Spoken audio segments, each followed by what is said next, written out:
మనందరికీ తెలుసు చంద్రబాబు నాయుడు గారి రాజకీయ జీవితమే పూర్తిగా హోటల్స్ పైన ఆధారపడి ఉంటుంది. తన రాజకీయ పునాది వైస్రాయ్ హోటల్ అయితే రాహుల్ గాంధీతో ఆ వేదికని తాజ్ హోటల్ కు మార్చాడు.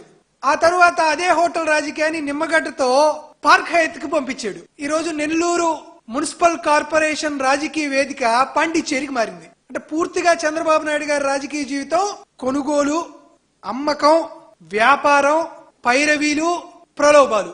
చంద్రబాబు నాయుడు గారికి ఒక రిక్వెస్ట్ చేస్తున్నా, బాబు గారు మీ పార్టీ పేరు మార్చండి. టీడీపీ అంటే తెలుగుదేశం పార్టీ అని కాదు, ఇది ట్రేడింగ్ డెమోక్రసీ పార్టీ అని పేరు మార్చండి. టీడీపీ అంటే ట్రేడింగ్ డెమోక్రసీ పార్టీ అని పేరు మార్చండి. ఇటువంటి కుటిల రాజకీయాలు, కుట్ర రాజకీయాలు, స్థాయి తక్కువ రాజకీయాలు చేయాల్సిన అవసరం చంద్రబాబు నాయుడు గారికి ఎందుకు వచ్చింది? 8 నెలల పదవీ కాలం ఉన్నటువంటి నెల్లూరు మేయర్ ఎన్నికల్లో ఒక గిరిజన మహిళని పదవి నుంచి తొలగించి తన తాబేదారులను కూర్చోబెట్టుకోవడం కోసం చంద్రబాబు నాయుడు గారు ఈ నీచ స్థాయికి దిగజార్చాల్సిన అవసరం ఎందుకు వచ్చింది? వాస్తవానికి ప్రజాస్వామ్యంలో ఓటు కీలకం అని అంటా ఉంటారు అందరూ, కానీ చంద్రబాబు నాయుడు గారి రాజకీయంలో ఓటు కాదు, నోటు అనేది చాలా కీలకం.